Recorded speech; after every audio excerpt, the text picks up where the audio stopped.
Chapter 861, Furza's Dream Translator, Atlas Studios Editor. Atlas Studios. Upon hearing the middle-aged man's shout and seeing his warped expression, Hazel's eyes, which were filled with rage and hatred, gradually froze before melting into a confused and lost look. It wasn't only her. Mocked and Rihanna, as well as Dwayne Dantes, fell silent. No one spoke for a moment. Even Furs, who had concealed herself, also lost the sense of excitement she originally had, no longer having that strong sense of justice. After more than 10 seconds, Mocked stopped looking at his assailant and turned his head to say to his bodyguards, "One of you stay here. Watch the scene and the suspect. Wait for the police." Having said that, he paused and said to his valet, "Get a few reporters to cover this matter." After preliminarily dealing with the matter, this House of Commons Member of Parliament surveyed the area and discovered that several passers-by were attempting to gather over to check on what was happening. He then looked at Dwayne Dantes and apologized with a smile, "My apologies for putting you in such danger. I never expected the matter to develop this way. We did consider the actual situation of similar factory owners and coal suppliers, and we had provided them some assistance and interim measures. Who knew? Coming up with a bill is something, but the actual implementation is an entirely different matter. When atmospheric pollution becomes abnormally pressing and the various parties exert immense stress, it's no surprise that a cookie-cutter solution is employed." Klein sighed and said with a self-deprecating laugh, "There's no need to keep my feelings into consideration. I've been in even more dangerous situations in the past." On the surface, it appeared as though he was referring to his encounters when doing business in the southern continent's West Balam. In fact, he had recalled Megos, who was pregnant with an evil god spawn, the terrifying meteor that had crashed down from the sky, Cynthia, who wanted to bear a child for Admiral Amirius, and the Rose School of Thought Angel and Numinous Episcopate monster who had collapsed the mountain outside Biome. Compared to these, what had happened here was like a drizzle. He didn't even need to consider his own safety since there was Zio, Miss Magician, and Hazel. He didn't even take action besides dodging normally like any experienced adventurer would do. His focus was on whether this would result in a storm. Mocked sighed and nodded. "I can tell that you're very calm. I once doubted your experiences, but now I'm convinced. All right, Dwayne. Let's return home separately. Leave the rest to the police. If there's a need to take a statement, they will do it at your residence." Klein nodded and said to Mocked and family, "Be safe." Mocked nodded seriously and sighed once again. Baklan's social season has just begun, and this happened. Cherish the peace we have now.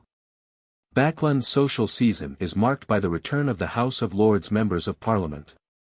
It seems to have begun since last weekend.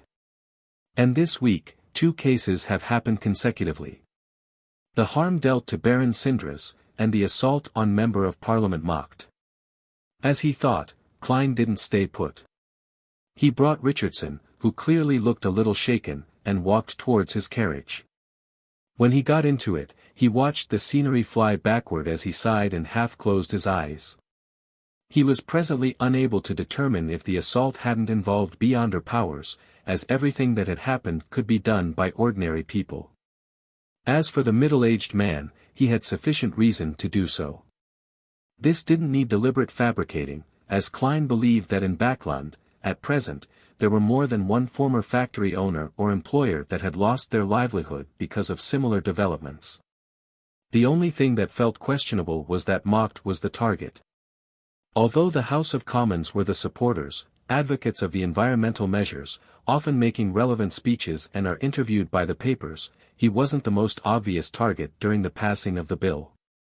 In comparison, there was a higher chance that members of the National Atmospheric Pollution Council were picked as targets for revenge.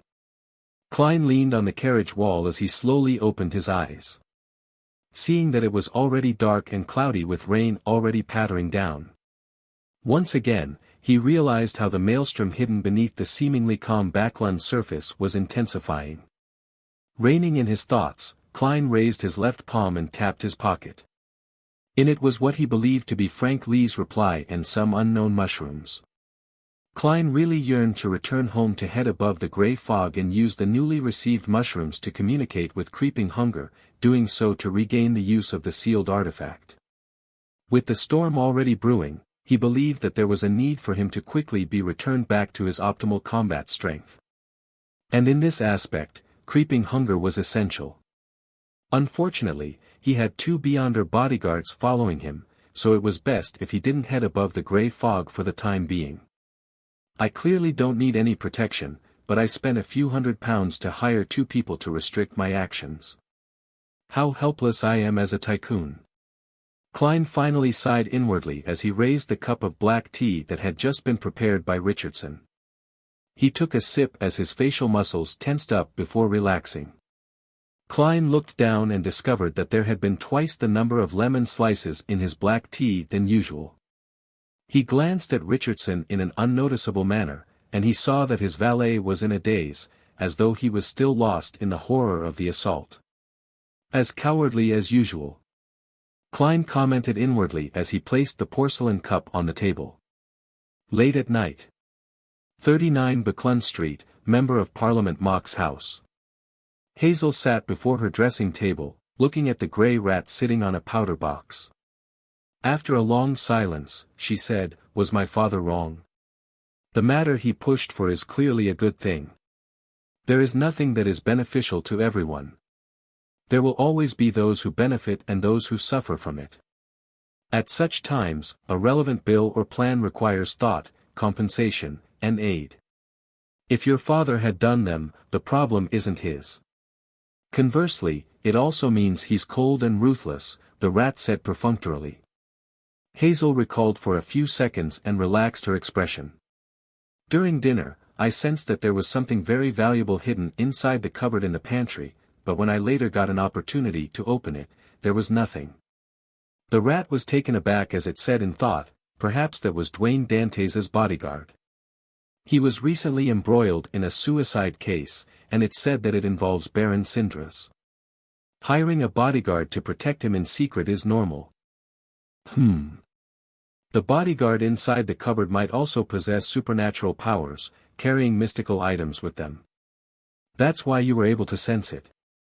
Hazel nodded gently and accepted the explanation before subconsciously muttering to herself, "I wonder what kinds of supernatural powers those bodyguards have." After saying that, she swept the grey rat with a puzzled look. "How do you know Dwayne Dantes was embroiled in a troublesome case?" The rat squeaked. "My present state is very suitable for me to eavesdrop into the conversations of others." As it spoke, it looked in the direction of 160 Buckland Street, the glint in its eyes shimmering. Based on the sleeping rotation, Furs was asleep as she felt herself float to an ancient and majestic castle. In it were all kinds of Beyonder ingredients and mystical items. There were even 2 blurry tarot cards. However, she didn't take any of them away, as they were sealed by an invisible force field. Furs looked around in an attempt to find the means to remove the seal. Finally, she saw a complicated symbol drawn at the top of the dome. It was a symbol formed from fate and concealment.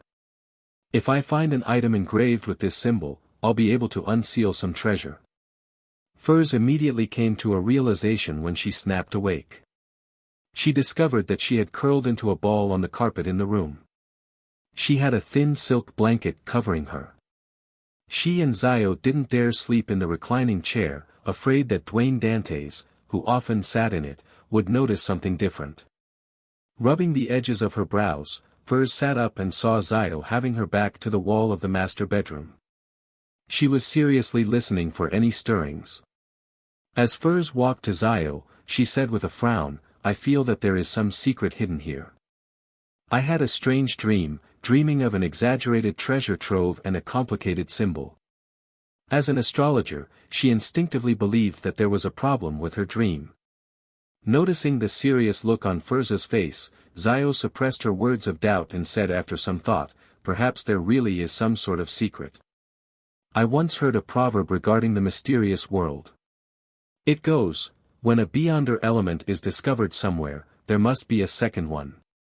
Ignoring the butler who we can't tell if he possesses Beyonder powers or not, that Miss Hazel is someone with a beyonder element around her, or should I say, that this street, likely has a second one.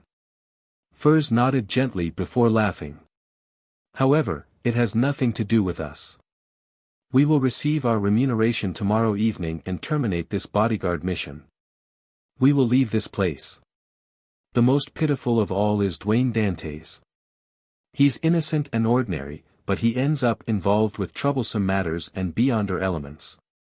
Having said that, Furs looked at Zio and joked, quickly wish him that the goddess would watch over him. I'm a believer of the god of steam and machinery. I won't be able to do so. Zio seriously considered for 2 seconds before drawing a crimson moon on her chest, piously muttering, "May the goddess bless Mr. Dwayne Dantes." Furs was snapped out of her reverie as she covered her mouth and yawned. I'll head out to patrol the building. It's your turn to sleep after another 15 minutes. All right. Zio was clearly more awake than Furs. Furs immediately headed for the door and pressed on the wall with her outstretched hand, arriving at the corridor. She was just about to walk to the staircase when she sensed that there was a slight stir coming from the room of Dwayne Dantes' valet. Furs's eyes darted slightly as she cautiously headed over. She opened a tiny door in the wall and peeped in. She then saw Richardson jumping a crazy dance that had a tinge of mystery. A spirit dance? Doesn't this valet believe in the Evernight goddess? He's secretly worshipping death. Furs frowned as she watched Richardson finish his spirit dance, softly praying for death's protection to help him avoid all kinds of danger. After everything came to an end, Furs sked and shook her head. She silently said to herself, "What a pitiful man, Mr. Dantes." Chapter 862, Kind Warning Translator, Atlas Studios Editor, Atlas Studios. After returning to the room with the balcony, Furs looked at Zio, who had her back against the wall, and whispered, "Guess what I saw? That male servant, Dantes' valet, is actually a believer of death. He was dancing a spirit dance and praying." Zio widened her eyes before relaxing her expression. When it comes to Mr. Dantes, that's the least of his concerns. Yeah, that valet named Richardson is clearly of Southern Continent heritage. Perhaps he was born there, so it's not surprising that he worships death. Furs replied with a smile, "I know. I just find it interesting. Aren't there a little too many people with secrets around Dwayne Dantes? I won't be surprised if I were to discover one day that all the living beings in this building except him, including the housekeeper, maids, gardeners, carriage drivers, earthworms, bugs, and rats, are related to mystery and beyonders. I would be able to easily accept that reality." Zio rolled her eyes. If that were the case, Mr. Dwayne Dantes definitely wouldn't be a simple person. Having beyonders and supernatural creatures around him means that he might be the spawn of an evil god or a grounded angel. Without waiting for Furs to expand the scope of the conversation, Zio asked, "Didn't you say that you had a strange dream involving treasure? Why aren't you curious or considering what it symbolizes? That perhaps it might actually exist." Furs chuckled. "Such a dream often implies trouble and danger. I'll consider it again if I have a chance of encountering that symbol." Although she said that, her true thoughts were, "There's quite a bit of a problem with that dream. Who knows if there's a ploy behind it? I'll consult Mr. Hanged Man, Ma'am Hermit, and Mr. World at the Tarot Gathering next week before deciding what to do. They are experienced and powerful beyonders. Perhaps they have had similar experiences. You've matured."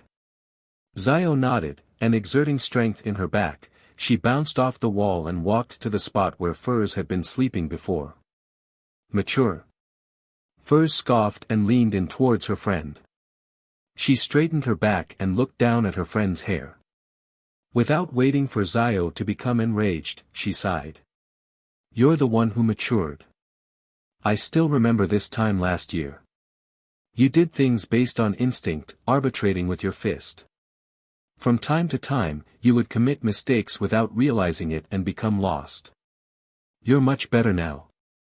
Zio was stunned as she lay down and covered herself with the thin silk blanket. With her back facing Furs, she grumbled, "The main reason why I got lost was because of you being a burden by my side." Furs chortled and nodded in thought. "That's a characteristic of an apprentice. It has nothing to do with me. Get it?" Seeing Zio on the floor, she walked to the wall adjacent to the master bedroom and seriously started being a bodyguard. As the night slowly passed, the sky gradually lit up. Klein got up to have breakfast and received visits from 2 batches of policemen and a batch of reporters. They were here for further investigations regarding Quarren's suicide case, while another was to obtain more details regarding Member of Parliament Mock's assault. With Walter's help, Dwayne Dantes met them and quickly handled the matters. In the afternoon, Mock suddenly visited and urged Klein, "Join me at the club for a game of tennis." He was a member of a few clubs, but there was only one club that overlapped with Dwayne Dantes, East Bala Military Veterans Mess. "This is to confirm the arms deal." Klein managed to read between the lines and immediately got Richardson to get his coat, top hat, and cane. He rode on his carriage and headed to the Sandiello Unique building at Hillston Borough with the Member of Parliament. They entered the club and used the same room as before. Klein once again met the long-faced army colonel from the Ministry of Defense, Calvin. After habitually exchanging pleasantries for a few minutes, Calvin finally focused on the main topic at hand. He looked at Dwayne Dantes and said with a chuckle, "I heard from Mock that you can have £20,000 available." "Although it will make me tight on funds, it's true that I can," Klein replied with a smile. Calvin nodded in satisfaction and said after some pondering, "There won't be any need for £20,000 for now. The batch of firearms, explosives, and small number of cannons reserved for you is in a particular warehouse in East Balham. There's not that much, enough to equip about 3,000 to 4,000 people. Based on the price of decommissioning them, it will cost £10,000 at most. Of course, you will have to give me £15,000. He didn't mince his words in any way, as though this was common in the lone military. "No problem," Klein said and nodded calmly. Calvin immediately chuckled. "Excellent. Mock has a keen eye for people. A person who wants to do such business absolutely mustn't be stingy. That batch of firearms is worth at least £20,000 in West Balham. If you can find a suitable buyer and fully showcase your experience in the area, it's entirely possible to sell them for £30,000 or even more. By the way, the transportation fees and escort fees will be borne by you. We will only send 2 or 3 personnel to assist you. As expected, there will be monitors." Klein listened in silence, believing that it was time that he urged Admiral of Stars and Danitz to quickly provide him with information on West Balham. He pondered for a moment and said, "Roughly when will it begin?" "That batch of firearms will take another 2 weeks before being placed in the corresponding warehouse. When it happens after that period is up to you." You don't have to pay it in full at once. You can first pay £8,000 to £10,000 and pay the rest when everything is settled." Calvin wore an expression as though things were highly negotiable. 2 weeks later. That will be closer to the end of the month. I'll definitely have to wait until the party of the Snake of Fate's birth before leaving. I'm still waiting for his placenta blood. Klein's thoughts raced as he said, "I'll need to carry out some preparatory work. I'll probably head to the southern continent in early July." Calvin Mocked exchanged looks with Mocked and gently rubbed his palms. "No problem." Outside the East Balham Military Veterans Mess, Zio and Furs hid themselves on the roof of a nearby building, monitoring the people that were coming and going. Zio knew that there were many Beyonders in the club, so she didn't dare get Furs to sneak her in to provide protection to Dwayne Dantes at a close distance. All they did was wait outside. Thankfully, this is Backland. Even though there's no smog this season, there will be no lack of clouds. The sun wouldn't be too strong, otherwise, my skin would definitely turn red, Furs mumbled as she hid herself in the shadows. Zio was about to say something when she saw a carriage drive into the back door of the club. It was entirely brown in color and had a trademark coat of arms. It was made of flowers and rings. Viscount Stratford's carriage. Zio silently mumbled as she hurriedly widened her eyes and focused. She then saw a familiar figure who was a stranger to her get off the carriage. Surrounded by bodyguards, the figure entered the East Bala military veterans' mess. "What's wrong?" Furs noticed her friend's abnormality. Zio didn't conceal the matter as she frankly said, "I saw Viscount Stratford. He also came to this club." "That captain of the Royal Guards?" Furs asked in surprise. "Yeah." Zio nodded heavily. Furs turned agape, hoping to say something, but she was at a loss as to what to say. All she could do was look around, pretending to monitor for anything that was amiss. After a while, she saw Dwayne Dantes walk out. 160 Buckland Street received another guest in the afternoon. This time, it was the largest shareholder of the coin company, Ma'am Mary. "I'm very sorry that my request embroiled you in such trouble. I never expected Baron Sindras to do something like that. Poor Quarren. He was planning on bringing his family to Winter County for the summer." Mary Schott apologized with hints of anger. Klein replied calmly, "I agree with your views on Quarren. He was really unfortunate. However, this matter probably wasn't done by Baron Sindras. It might be a trap that's targeting him." Mary nodded heavily. "I've heard of the theory. It's said that the police department is planning to hire a skilled forensic pathologist to dissect the corpse to search for any missing clues." Her final sentence was automatically replaced by Klein as, "The police department is planning to hire a skilled spirit medium from the Church of Evernight to examine the corpse to search for any missing clues. I wonder what will be discovered." Klein raised his right hand and tapped his chest 4 times in a clockwise fashion. "May the goddess give Quarren peace and that the true murderer behind his death will suffer punishment." Mary responded in the same way before saying, "In order to prevent you from being affected by this matter, I plan on purchasing the shares from you ahead of time. I'll add an additional £1,000 above the highest price to date. You don't have to worry about my funds. I've recently been busy borrowing money from the banks." Klein sighed and replied, "I'm very grateful for your kind intentions, but any advance transferring of the shares will need to be done with the church. I've already donated it to them. I plan on using the income one received to establish a bursary foundation that targets the poor." This was the first time Mary was hearing of such news. She was momentarily stunned and speechless. After 10 seconds, she exhaled and said, "Your character, generosity, and wisdom truly impresses me." As she said that, she looked at Dwayne Dantes with an additional look of admiration. Klein humbly diverted the compliment to the goddess before pausing. He then asked with a stern expression, "Ma'am Mary, I have a question that I hope you can answer. When you decided to clash with Baron Sindras to protect your control over the coin company, was it purely by your own will, or a result of persuasion by others?" Mary frowned and frankly replied, "All the persuasion that was directed at me was to ask me to give up." Klein immediately fell silent as he didn't discuss the matter further. He casually mentioned Member of Parliament Mock's assault before sending the lady out of 160 Buckland Street. After dinner, Walter came to the half-opened room with the balcony and said to his employer on the reclining chair, "Sir, the 2 bounty hunters have been dismissed. It cost a total of £300 for 3 days, excluding the food provided. They're finally gone." Klein immediately relaxed as he nodded, acknowledging his butler's reply. Following that, he eagerly entered the master bedroom, planning on taking out the mushrooms sent to him from Frank Lee and bringing them up above the grey fog to communicate with creeping hunger. When he came to the desk with the hidden mushrooms, he saw a letter held down by an ink bottle. Klein picked it up in puzzlement and tore it open. He quickly scanned it as his expression turned odd.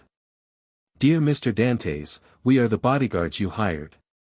In the past few days, we discovered certain matters that we feel obligated to inform you. Therefore, we entered your bedroom to leave this letter while you were having dinner. Your butler might be researching black magic, your valet is secretly worshipping death, someone among your neighbors has supernatural powers. The street where you live might have certain secrets that cause people to have strange dreams, you should understand some of the terms mentioned. We won't provide a further explanation. May the goddess bless you. Klein looked at the letter in his hand as he was momentarily unsure whether to laugh or cry. After a few seconds, he couldn't help but give a self-deprecating laugh. Just from the contents of this letter, I'm really quite pitiful, and the matters described don't seem to be problematic in any way. As he shook his head with a smile, Klein held a letter in one hand and suddenly shook it to the side. Scarlet flames surged and devoured the piece of paper. Regardless, Miss Zio and Miss Magician are rather kind people. The only problem is that what they mentioned are things I already know. In fact, I'm more aware of the reasons than they are. As Klein mumbled, he found the mushrooms he had hidden. There were a total of 4 breeds of mushrooms. One was 3 dried products that could react with water and fish. The second was a new breed with golden caps as they emitted the smell of flour. The third was white with specks of black spots, they were swollen and puffy, as though a liquid was flowing within them as they exuded the smell of milk. The fourth had strange gills running down its 2 sides, their surface was filled with dense and soft scales. Klein swept his gaze at these mushrooms and took out a gold coin. He caught it after flicking it. After confirming the results, he took off the ordinary glove he previously wore. With his bare skin, he grabbed the 3 new mushrooms to test various scenarios that Frank Lee hadn't mentioned. They felt normal to the touch, and there weren't any changes to the mushrooms. Klein heaved a sigh of relief, no longer afraid that the level of danger they possessed had exceeded his capability. He was previously afraid that these mushrooms would immediately produce roots upon contact with items of flesh and blood, devouring whatever was in its path to grow before dispersing its spores. Perhaps it's the relatively strong light from the gas wall lamps, or it might be as a result of plucking them which causes these mushrooms to lose most of their living characteristics. They will be revived only under special conditions, such as being in the stomach of a living creature. With the intention to figure out the truth, he drew all the curtains to the master bedroom and extinguished all the wall lamps. Then, he picked up the new mushrooms with his bare hand and determined that there wasn't anything abnormal about them as they hadn't fed on his body. After doing this, Klein lit the wall lamps again and set up a ritual, sacrificing the mushrooms above the gray fog. Sitting in the fool's seat, he wasn't in a rush to summon creeping hunger. He first summoned a metal bottle that had his blood inside to the long bronze table. Right on the heels of that, he poured a drop of blood on the table and piled the 3 new breeds of mushrooms onto it. In just a second, the mushrooms suddenly softened at the parts where they made contact with the blood. They squirmed as they enveloped the blood. Whatever they made contact with grew a dense array of needle-like hair. The corners of Klein's lips twitched when he saw that. He directly adjusted some of the powers of the mysterious space above the gray fog, suppressing all the mushrooms. Then, he sent the drop of blood back into the metal bottle and closed the lid. He had roughly understood the characteristics of the mushrooms. Without wasting any time, he summoned creeping hunger from the junk pile. Holding the thin human-skinned glove, Klein placed it on the table and removed the seal around the mushrooms. Then, he saw the creeping hunger support itself with its 5 fingers before standing up with great difficulty. It began retreating rapidly like it was playing a piano. So you do no fear. Klein revealed a genial smile. He pressed the glove down and gifted it with some of the powers of the mysterious space above the gray fog. Then, he grabbed a mushroom with his other hand and brought it close to creeping hunger. The human-skinned glove struggled with all its might but ultimately failed to escape his grasp as it clearly began trembling. Klein stopped moving the hand with the mushroom and chuckled. Are you still going to randomly praise the true creator? Creeping hunger continued struggling without giving a reply. Klein thought for a moment before he compromised. I'll allow you to praise once a day. In the day or in the evening. Creeping hunger's struggling weakened, but it didn't stop. TSK. Klein continued negotiating with an unperturbed expression, thrice a day. During breakfast, lunch, and dinner time. However, you will need to warn me ahead of time. Creeping hunger struggled twice before sprawling onto the desk, motionless. After another round of negotiations, Klein successfully reached an agreement with creeping hunger. However, eating daily was instinctual to the item. It was unable to be weakened much as a result of the negotiations. Therefore, he needed to wait for the sealing method provided by Azik. At present, what Klein could do was bring creeping hunger around without it eating. However, he needed to come up with a meal within 24 hours. How troublesome. Thankfully, after creeping hunger fused with Mr. A and the mushroom, its living characteristic has strengthened, otherwise, there would be no way to make any negotiations with it. Klein commented wistfully. Finally, he did a divination regarding the recent matters, and he received a conclusion that there wasn't too much danger. He also got confirmation that Quarren's suicide was a result of the influence of a Beyonder. After busying himself with all of that, he left the grey fog and returned to the real world and continued waiting for Mr. Azik's reply. On Saturday evening, Klein, who wore a formal suit, arrived at St. Samuel Cathedral with Richardson on a carriage to participate in the charity party. After passing through the main entrance, he was led by a priest to a huge adjacent hall.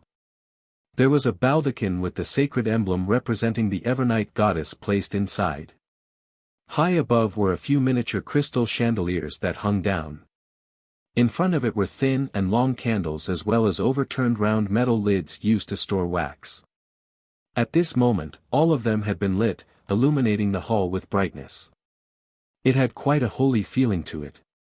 Klein glanced over and saw a series of neatly arranged seats and guests who wore out of the ordinary attire. Among them, the women mainly wore two types of clothing. One was dresses that were either bright or dark colors, and they were bold and liberal in their dressing, allowing one to see the fair flesh at their bosoms or their shoulders. The other type wore pure and fresh colors in relatively conservative dressing. Even their collar bones could hardly be seen. Some of them even had theirs concealed.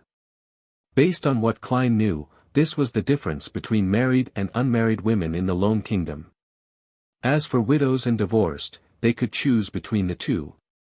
However, the former tended to choose darker colors.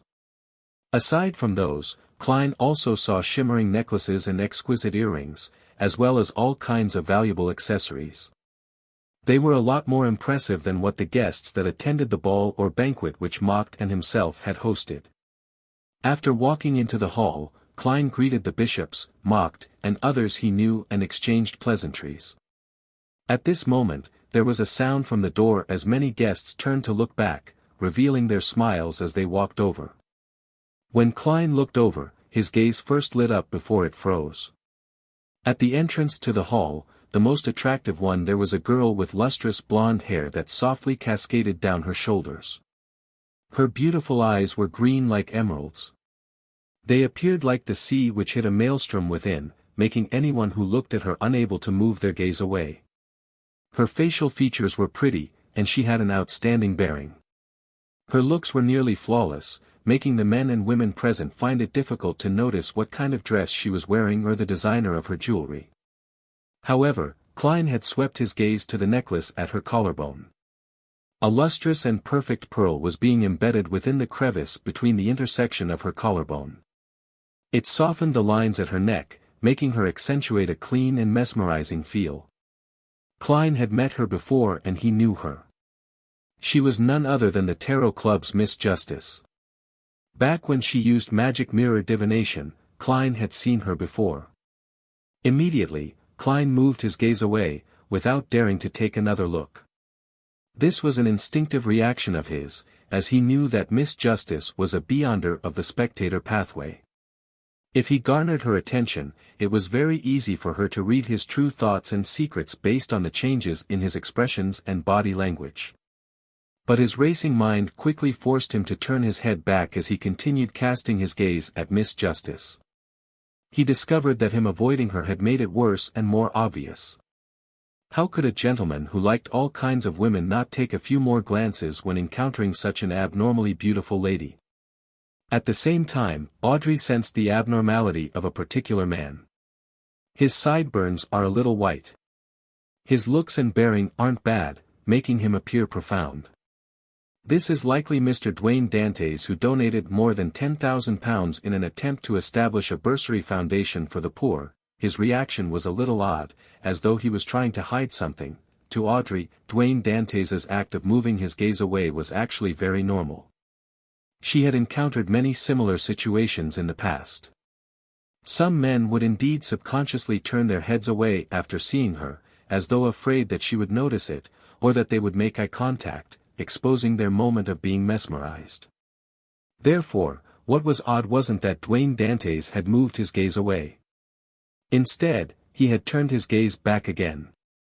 In addition, Audrey felt that the greatest problem was that the gentleman's emotions were more of shock instead of amazement. What's he shocked about? What is he trying to hide? With her questions, Audrey greeted her parents and brother and the people that gathered over with a faint smile. Seeing Miss Justice no longer paying attention to him, Klein secretly heaved a sigh of relief as he began thinking. I need to be careful later and play the role of Dwayne Dantes well. I mustn't let a spectator notice any problems. Regardless of whether Miss Justice noticed it or not, I've already thought of the excuse for my abnormal reaction. Miss Justice is indeed a lady from a powerful aristocratic family. I wonder what her last name is exactly. I'll ask mocked her Bishop Electra later. Amidst his thoughts, Klein frowned slightly, having a nagging feeling that he was being watched. Following his spiritual intuition, he swept his gaze towards the door. Outside the door in the shadows, there was a golden retriever sitting there silently. When the ghostly gaze of the golden retriever pierced through the curtains from the shadows, Klein's brows indiscernibly twitched as he failed to hide his alarm. He then naturally shifted his gaze away and looked towards Miss Justice and company. How terrifying! Why is that dog sitting in the corner, hiding in the shadows for no good reason? It was silently looking at everyone in the hall.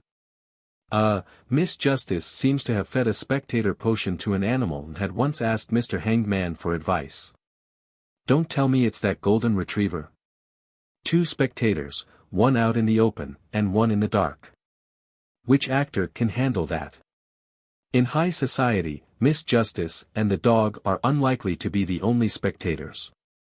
Her joining the psychology alchemists was a result of other nobles as well. It seems like it was done by Duchess Negan's sister. As Klein lampooned and analyzed, he walked to Mock's family and asked in a seemingly casual manner, the ones who just entered seem to be very noble people. Mock glanced Dwayne Dantes and chuckled. Eastchester Earl's family. You can directly call him Earl Hall. You should have heard of him. That's his wife, Ma'am Caitlin. That's his eldest son, Lord Hibbert. You should have already met him. Upon hearing Mock's introduction, Klein suddenly broke out into a cold sweat. This was because he had indeed met Hibbert Hall at the ball Mock had hosted. However, he had failed to notice the Lord, or he wouldn't have raised the question. I was shocked by Miss Justice's sudden appearance. Klein maintained his smile and listening stance. Mock continued, that's his daughter, Miss Audrey Hall. In the social scene over the past 2 years, she has the title of being the most stunning gem in Backlund. It's very apt, isn't it? Without waiting for Dwayne Dantes's reply, he minced his words by saying, she is courted by princes, duke heirs, and many honorable excellencies and gentlemen. Mock's concealed meaning was clear. He was saying to this man, one who liked all kinds of women, not to place his sights on the lady. She was a target he had no thoughts of making contact with. As for Klein, he was having other thoughts. So Miss Justice is Earl Hall's daughter. It's no wonder she's so rich. It's no wonder she's never bargained. Earl Hall is one of the top bankers in the kingdom. He's the most influential member of Parliament of the House of Lords, and one of the hereditary peerage.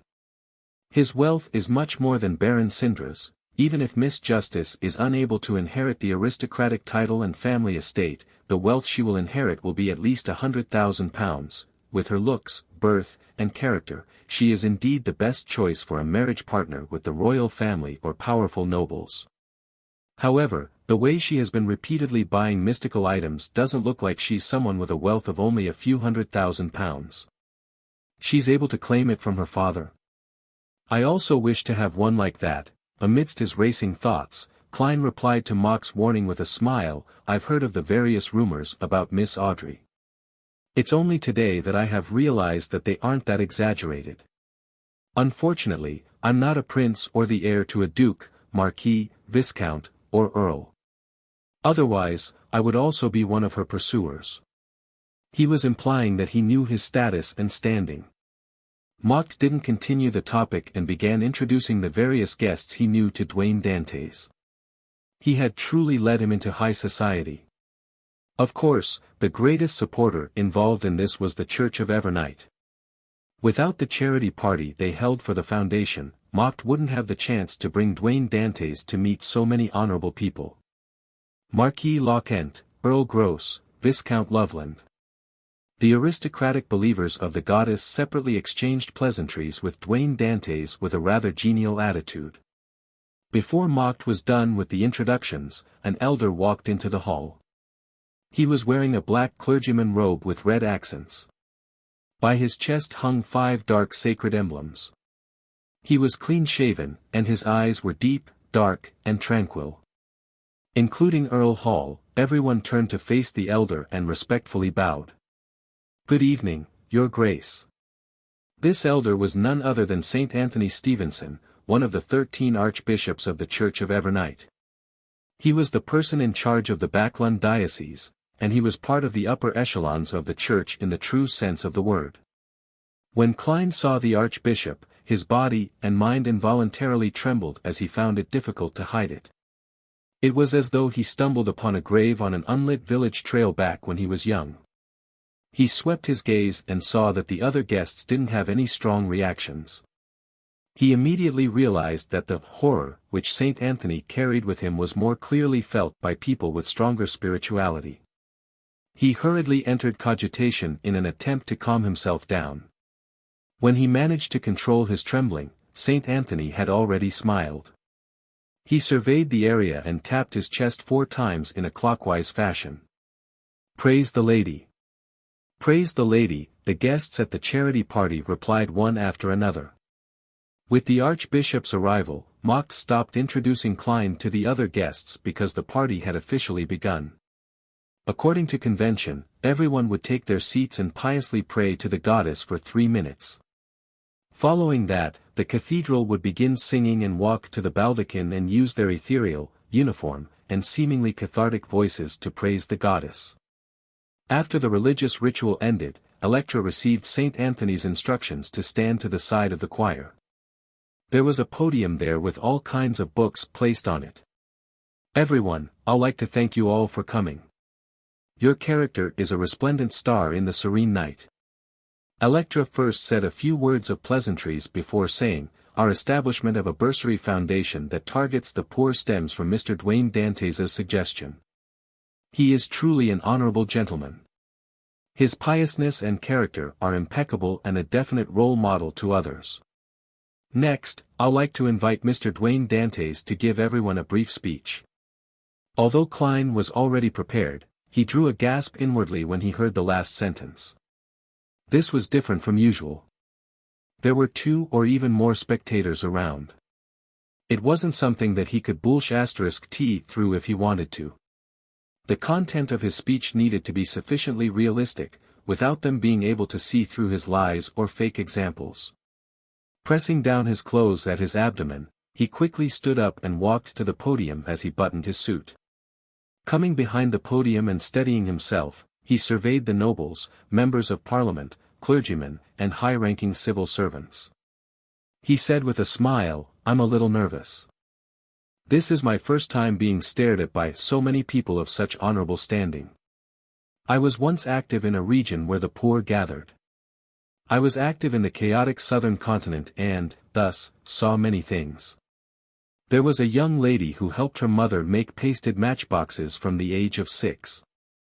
If she didn't do that, they wouldn't even have the money to buy rye bread after paying rent. The rye bread they eat is filled with mill feed, and occasionally, they will bite into gravel or rocks. The hardness make it usable as a rod to attack others. When this girl gradually grew up, although she led a laborious daily life, and her family lacked any additional funds, she still looked forward to the night schools run by the church. She wished to study how to read in order to grasp knowledge. This is because she knew that only by doing so could she stop living the way she did.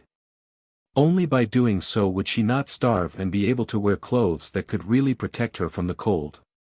She wouldn't need to work at factories with harsh conditions and end up dying in her 20s. Klein had selected a portion of the experiences of the poor kids he had met before, merging them together as he conveyed them with his true feelings.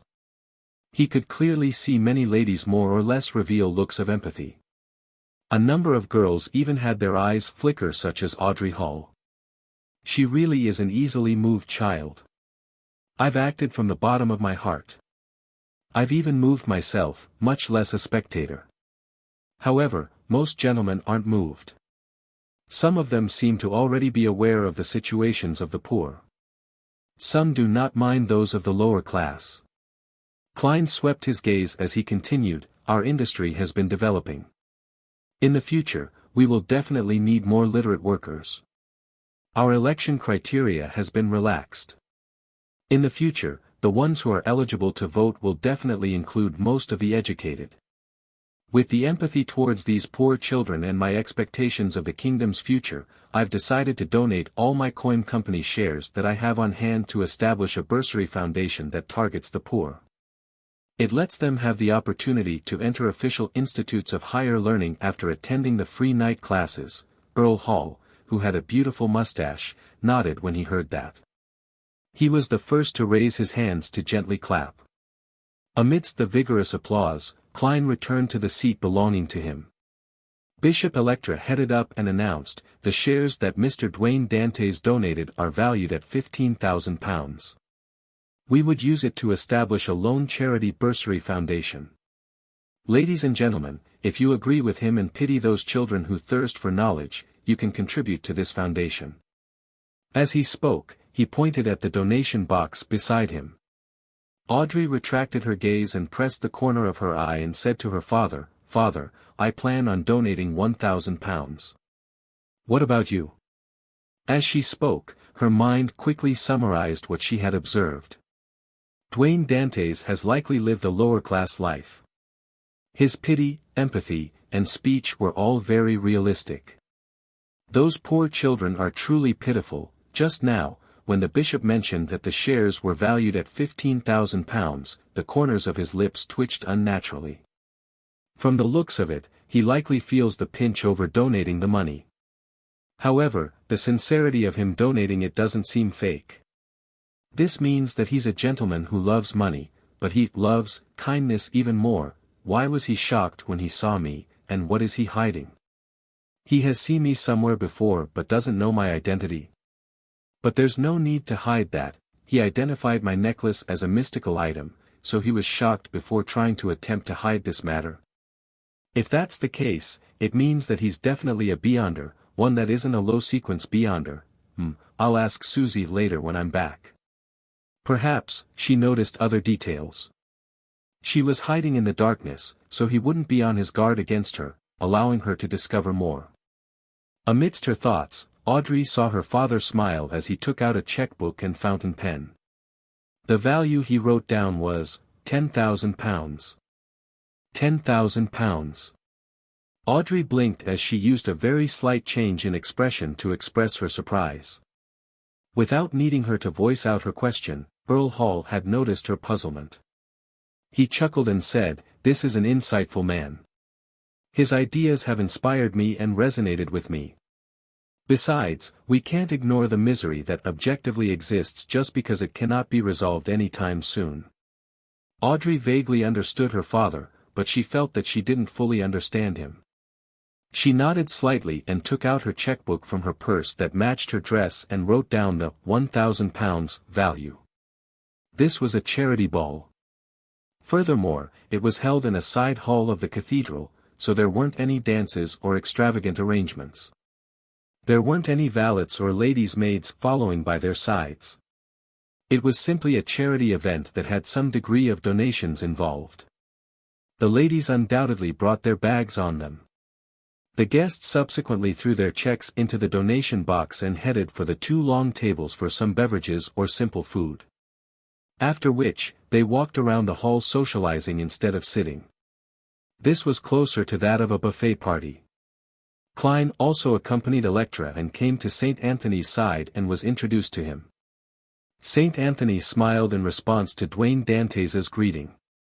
He sized him up and said, "Very good. We are proud to have a believer like you. It's the goddess that has taught us that character is more important than status.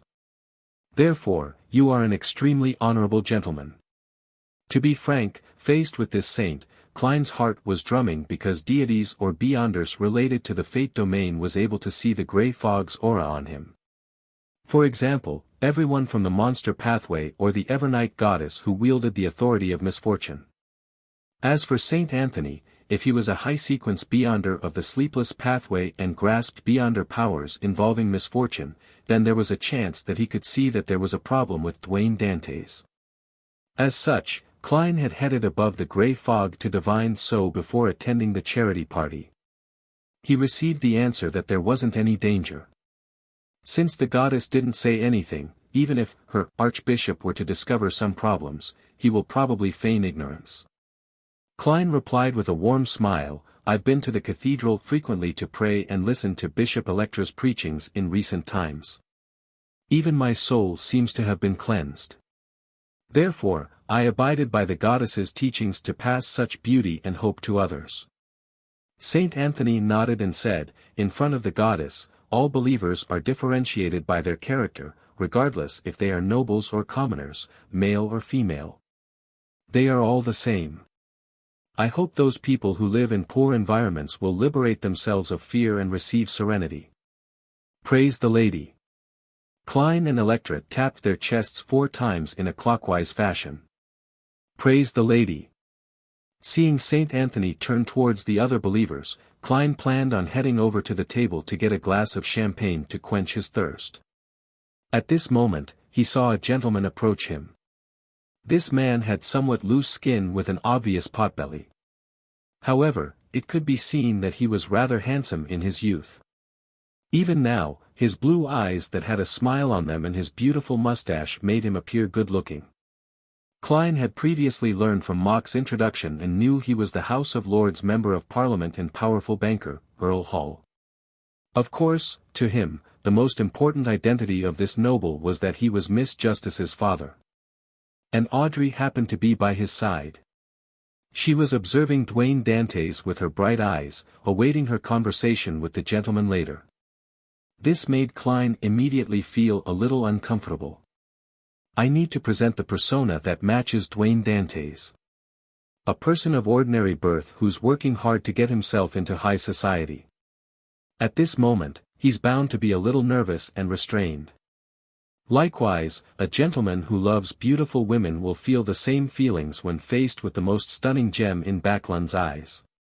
But he will also unknowingly showcase his own breadth of knowledge and show his charms to express his desire.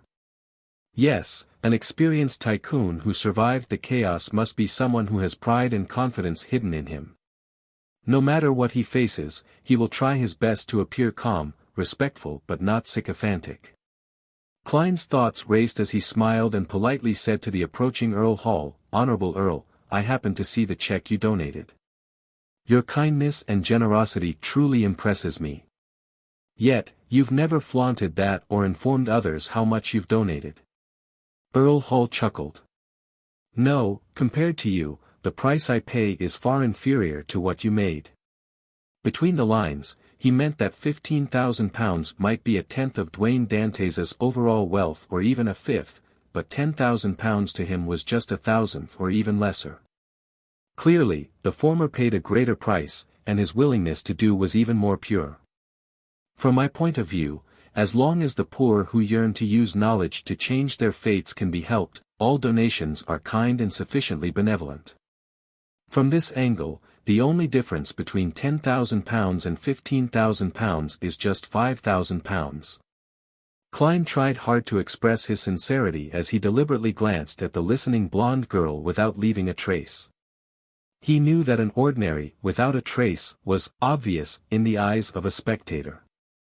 Audrey wore a faint smile as she silently listened to her father's and Dwayne Dantes' conversation, as though she hadn't noticed the gentleman peek at her. This made Klein lack confidence from his failure at receiving any feedback in his performance. Earl Hall laughed and said, "Then we shall agree to disagree. This isn't anything bad. At the very least, we are praising one another. I can tell that you once had a difficult period and had once led the life of the poor." Klein nodded and said, "I do not avoid such a past. They are my valuable riches. And this is something me and my friends lack," Earl Hall commented with a smile. "And it's because of this that you possess a unique and wise point of view. I hope there will be opportunities in the future to work with you." "That is also something I look forward to," Klein replied with a suitable level of sincerity. Earl Hall pointed to the side and said, "A couple of friends are waiting for me. I hope that your charitable ways and wealth keep increasing." Klein didn't drag on the conversation as he drew the crimson moon on his chest. "Praise the lady. Praise the lady." Earl Hall and Audrey tapped their chests in a clockwise fashion in unison. Watching them walk past him and in another direction, Klein secretly heaved a sigh of relief. Suddenly, he tensed up as he naturally looked around the hall and noticed the shadow at the door. Silently sitting there was the golden retriever. On the carriage back to Empress Borough, Earl Hall, who looked like he was resting with his eyes closed, looked at his daughter and said, "Audrey, didn't you mention that you wished to join one of the church's charitable organizations? Are you interested in joining this bursary foundation?" "Ah." Audrey had already sensed that her father might have such thoughts back in the cathedral, so she expressed the appropriate level of surprise and confusion. "It's only a small charity foundation." Audrey's brother, Hibbert Hall, argued for his sister. Earl Hall shook his head and laughed. "I've asked a few bishops. The total amount of donations tonight has already reached £100,000. Why do you think there's so much?" Hibbert frowned slightly as he said in thought, "They were bribed." At the same time, Audrey gave her own point of view. "Knowledge and the relaxing of the electoral qualifications." Earl Hall nodded and sighed. "Nothing is an essential existence, including humans themselves as well as the nobility." He then looked at Audrey and said with a smile, "There's no need to force yourself. I can get others to join the Bursary Foundation. I just wish that you will gain more knowledge because of this and now view certain matters as definite and immutable. Even if you miss this, there will be other charity organizations." "Father, I'll consider it," Audrey replied seriously. After hearing Dwayne Dantes' recount of the stories of the poor, she had already decided on joining to gather more donations, to contact the government, and organize events to contribute her efforts to the cause. She was hesitant because she felt that the middle-aged man was a little problematic.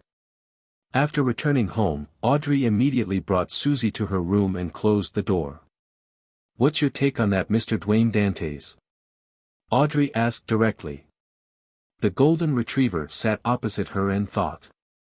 "He seems to know you or something on you. Also, a lot of the time, he's acting and leaving a certain degree of clues. He seemed to be guarded against me. He's extremely sharp, yes, I noticed it too. He might be a beyonder. He acted very well, but it's still an act. However, this is also very ordinary. At a social event, and faced with different people, we would all play different roles and engage in a corresponding act," Audrey said in thought. "The biggest problem stems from his shock when he saw me. He was almost horrified. Also, he was embroiled in 2 cases, one after another, especially with that case regarding Baron Sindras. It seems to have some beyonder elements involved in it, with signs of someone being cued to do so." Susie gaped her mouth, unable to give a definitive explanation. All she could do was woof. Audrey began another train of thought. I'll get someone to investigate Dwayne Dantes, and after confirming that there aren't any major problems, I'll join the Bursary Foundation. Ah, right, it's almost Monday. I can request Furs and Mr. Moon. They're both in Backlund, Monday afternoon at 3. Dark red beams shot up in the Grand Palace, materializing into blurry figures. Audrey quickly surveyed the area and looked to the seat of honor at the bronze, long table and bowed with a smile. Good afternoon, Mr. Fool. Upon hearing Miss Justice's greeting, the Fool Klein suddenly had a strong wistful feeling. After knowing her identity, status, looks, and situation, he had a deeper understanding as to why Audrey's tone had a happy and radiant air. He understood where they essentially came from, but he didn't end up envious or jealous because of that, nor did he believe that she lacked the toughness that was brought about by misery. Instead, he felt that in this world that had chaos, warped, and madness underlying it, having such a lady exist was really nice. A smile surfaced on his face as he gently nodded as an acknowledgement of Miss Justice's greeting. After the Tarot Club members exchanged greetings, Katlia nudged her glasses and turned her body sideways. She bowed in the direction of the blurry figure that was enveloped by gray fog at the end of the long bronze table. Honorable Mr. Fool, there are 3 diary pages this time. Queen Mystic has finally come online again. Klein lampooned and said with a smile, very good. A few seconds later, Katlia conjured the diary pages after receiving approval before seeing them leap into Mr. Fool's hands. Klein glanced at it casually when his heart skipped a beat. He realized that the diary pages provided by Queen Mystic depicted Emperor Rosel's early days. It didn't seem to contain anything important. Logically speaking, when being unable to distinguish the importance of entries, one will definitely prioritize the later diary entries. This would best restore the mystery as to why Emperor Rosel was agitated. I believe Queen Mystic is sufficiently clever. As Klein wondered to himself inwardly, he began seriously reading the first page. September 21st. Arrived at St. Millom. I've officially begun my first state visit. Faysac's weather is really a little cold. It's not even October and it looks like it's about to snow. It's no wonder it's famous for its various coats and winter wear. As well as its liquor. *CK, the people here are ridiculously tall. As expected of a country that descended from giants. However, I have to say that I hate it when people look down on me. Tonight, I'll be going to a bar to find a Faysac beauty to share some drinks. Upon reading this, Klein suddenly suspected if Queen Mystic Bernadette's question was if she had a brother of Faysac descent. Holding back his tsking inwardly, Klein swept his gaze to the second diary entry, September 22nd. I think I blacked out. What happened last night? What happened to my Faysac beauty? I actually lost out to her in drinking. The embassy staff told me that the women here are often better at drinking than men. I should show some temperance when I head to bars in the future. I sure don't want some ugly, middle-aged woman to do unspeakable things to me when I black out. The alcohol here sure is strong. My headache has lasted an entire day. Thankfully, my stomach doesn't hurt. I should sleep early. I'll be visiting the Great Twilight Hall tomorrow, September 23rd. The Great Twilight Hall is indeed grand. It's like a myth materializing into reality. That building seems to be completely prepared for giants. Since I don't share their faith, I could only circle the perimeter. The square at the bottom of the Great Twilight Hall is also filled with the fragrance of alcohol.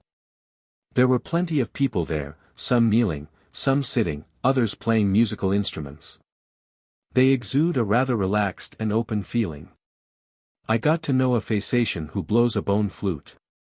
Compared to his kinsman, he's ridiculously tall.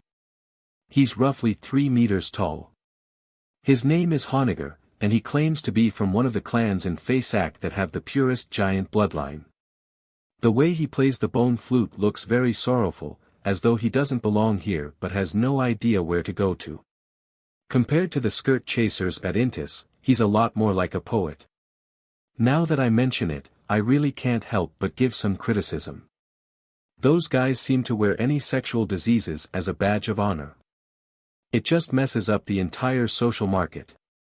I had a chat with Honegger for a while and raised my question from before.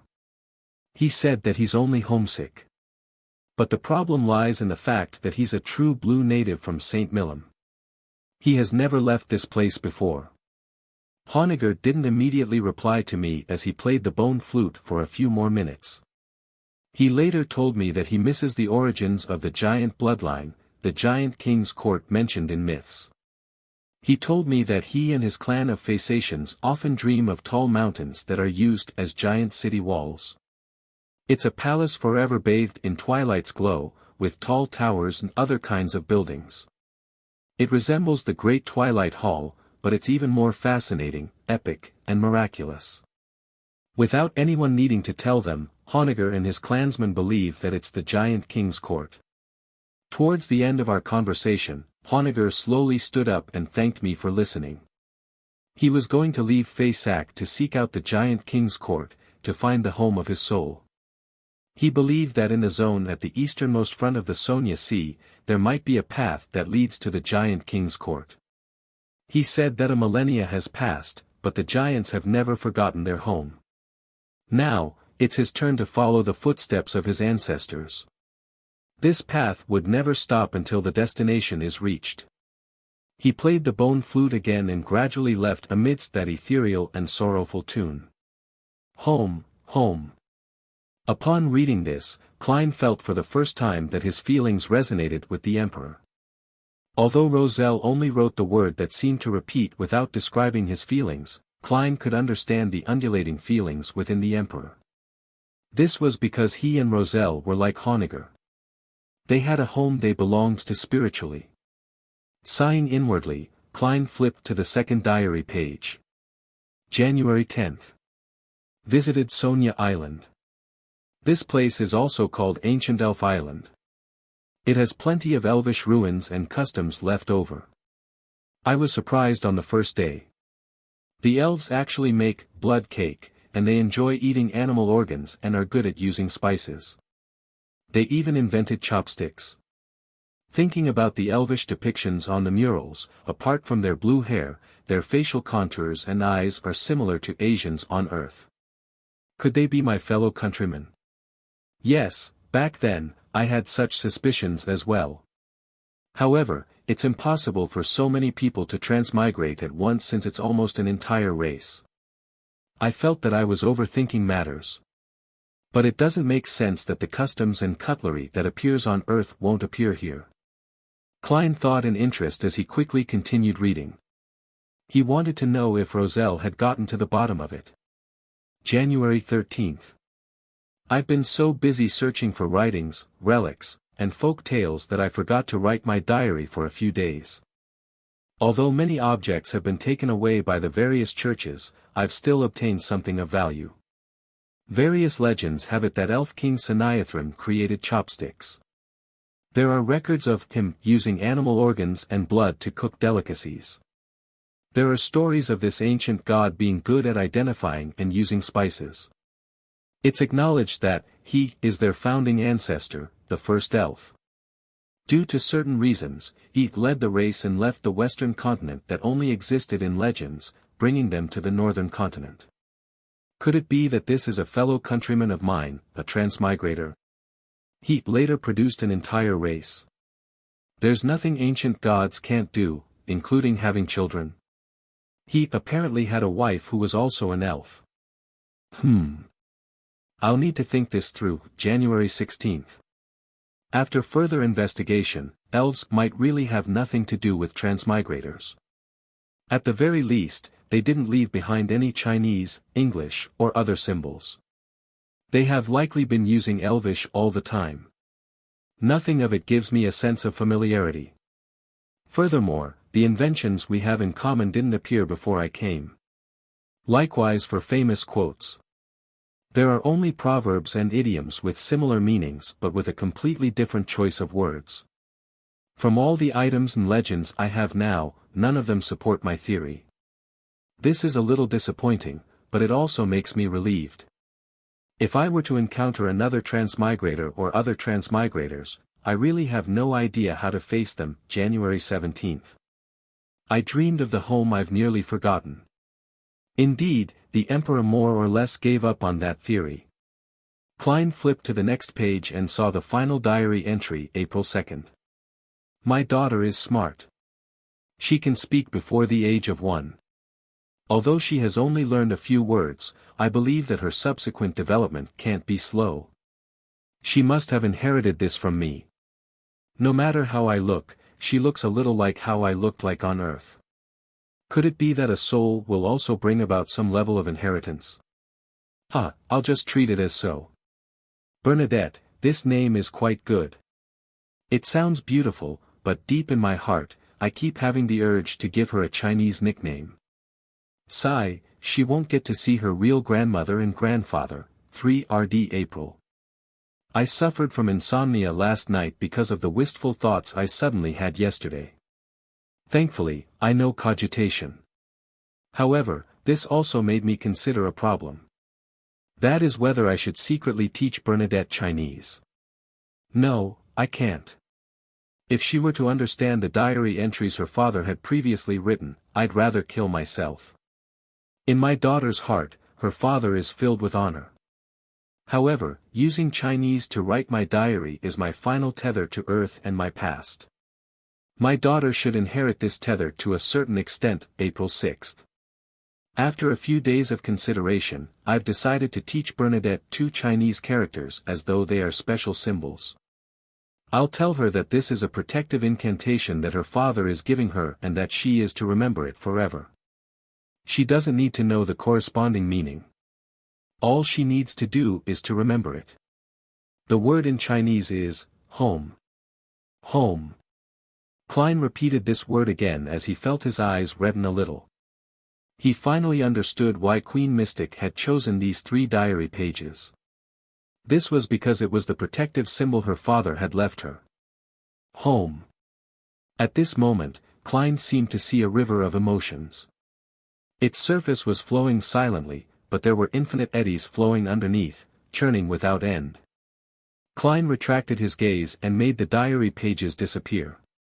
Looking up at Katlia, he asked, "What's your question?" When looking at Katlia, Klein had actually guessed what her request would be as he sighed and felt confident. How did Mr. Fool know that I'll be asking a question and not making a request? As expected of Mr. Fool.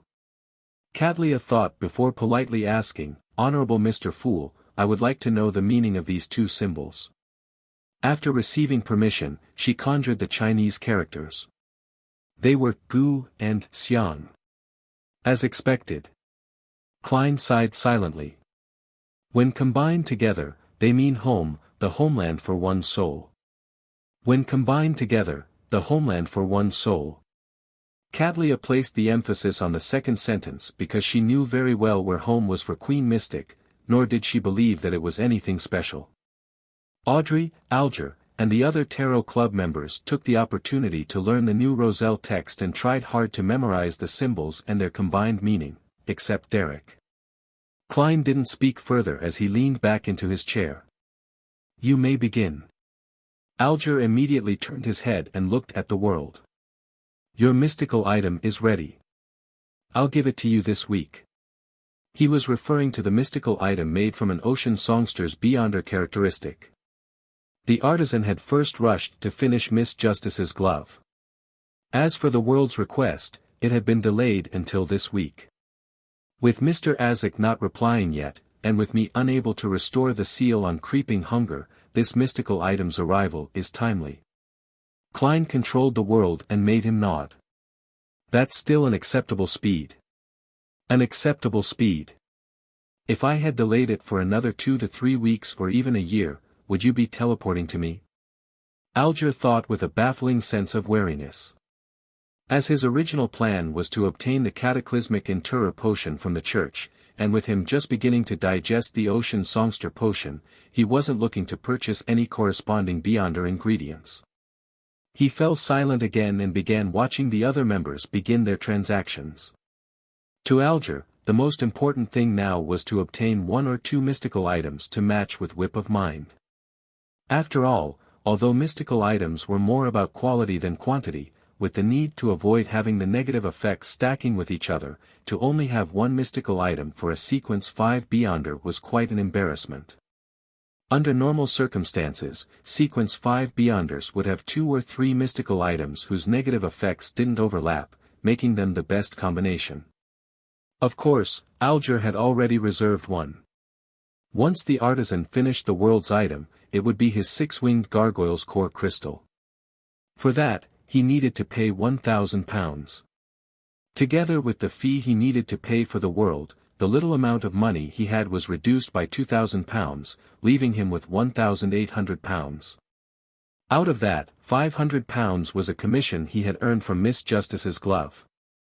With no one speaking, Emlyn looked at the sun and asked after some deliberation, I need a sequence 5's artificial vampires Beyonder characteristic. What do you wish to get in exchange?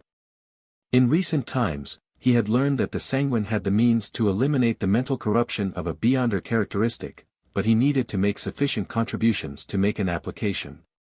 Therefore, Emlyn wished to first obtain the main ingredient needed for advancement before considering the other problems. Based on his observations, such a sequence 5 artificial vampire Beyonder characteristic roughly cost 8,000 pounds based on Mr. World's pricing. As for himself, he only had 5,400 pounds and was still a little short. Based on Emlyn's original thoughts and habits, he needed to save up 8,000 pounds before requesting a trade with the sun. He wasn't a sanguine who liked to buy things on credit, even for the newest and best doll. Nor could he thicken his skin to borrow from others. All he would do is be more frugal, work harder, and save up more. However, he quickly realized something. The sun didn't accept cash. To the residents of the City of Silver, loans cash was no different from scrap paper. Therefore, Emlyn believed that the sun would make a request for an item, so it was better to learn of it to prepare it ahead of time. Furthermore, the sun doesn't understand the market prices. Perhaps the thing he wants only costs 5,000 pounds. In the hopes of being pleasantly surprised, Emlyn lifted his chin slightly and looked at the sun beside him. Derek thought seriously and said, Sun Pathways Sequence 5 Potion Formula. He originally wished to request him to repay his debt with Mr. World, but he realized that Mr. World hadn't raised any requests at all. Hence, he didn't find it appropriate to relegate it to someone else. In addition, having participated in so many tarot gatherings, Derek was no longer the newcomer who knew nothing. With the City of Silver having an exchange standard, he knew the difference between a Sequence 6 Notary Potion Formula and a Sequence 5 Beyonder characteristic very well. Using the former to cover the debt of the latter would be a terrible deal, therefore, he changed his request to the Sequence 5 Potion Formula. Sequence 5 Potion Formula. That's very difficult to purchase. It will cost between 4,500 to 7,000 pounds. It will mainly depend on how urgent both parties are. Also, there's a cost to verifying its authenticity too. Emlyn was just about to answer when he heard Mr. World's hoarse voice sound, I have it. Instantly, the palace that looked like a giant's residence fell silent. All the Tarot Club members appeared a little wooden. Is Sequence 5 that common? Emlyn felt down when he realized that he still wasn't at Sequence 5 yet. After calming down, he asked, how much will it cost? Considering Emlyn White's financial situation, Klein made the world chortle deeply, 5,000 pounds. Priest of Light Potion Formula. 5,000 pounds.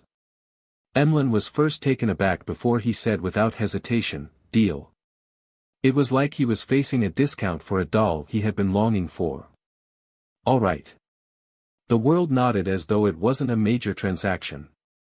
Then, he saw Miss Justice look around and hear her say, I'd like to commission an investigation mission. Investigation mission.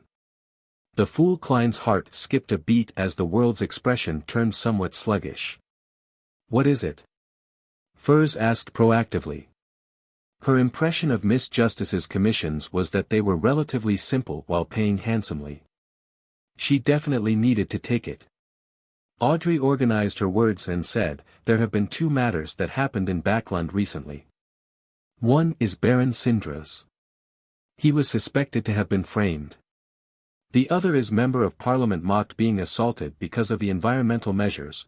Furs found Miss Justice's description especially familiar because she had been present for the two matters. She had witnessed them and was involved in them. She unknowingly straightened her back, waiting for Miss Justice to continue.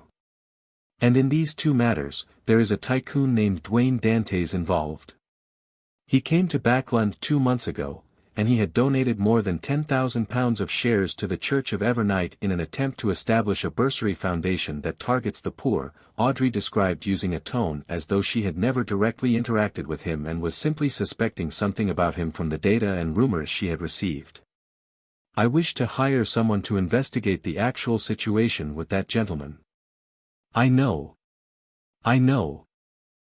this too well. He's rather rich and he looks pretty good. He handles matters with experience and in a mature manner. He's someone with kidney or bladder problems." Furs nearly raised her hand to shout out her thoughts. If Miss Justice wasn't pleased with that, she had even more information, such as Dwayne Dantes was in a rather pitiful state. His butler studied black magic, his servant worshipped death, and one of his neighbors was a beyonder. There was a secret to his street and that he had donated the shares to extricate himself from trouble. In short, he perfectly fits the image of a foreigner who is being bullied. I nearly recommended him a medicine that treats kidney and bladder problems. After all, Mr. Moon is skilled in such matters. I can still earn a commission through this. Yes, there's no rush. Let's hear what Miss Justice has to offer." Furs curbed her heart, which was awash with excitement as she patiently looked at the girl beside her. However, her body language and emotional upheavals had betrayed her in front of a spectator. Audrey was rather surprised and puzzled by this. She never expected Furs to know Dwayne Dantes and seemed to know quite a lot about him. This made her have a new guess as to why Dwayne Dantes was shocked when he saw her. She suspected if Furs had once said or shown something to the man. Meanwhile, Emlyn was a blank. He knew nothing about what Miss Justice had mentioned. All he could do was confirm that these happened in Backlund. As for the fool Klein, who was leaning back in his chair, leisurely looking at the members, he nearly twitched the corners of his mouth.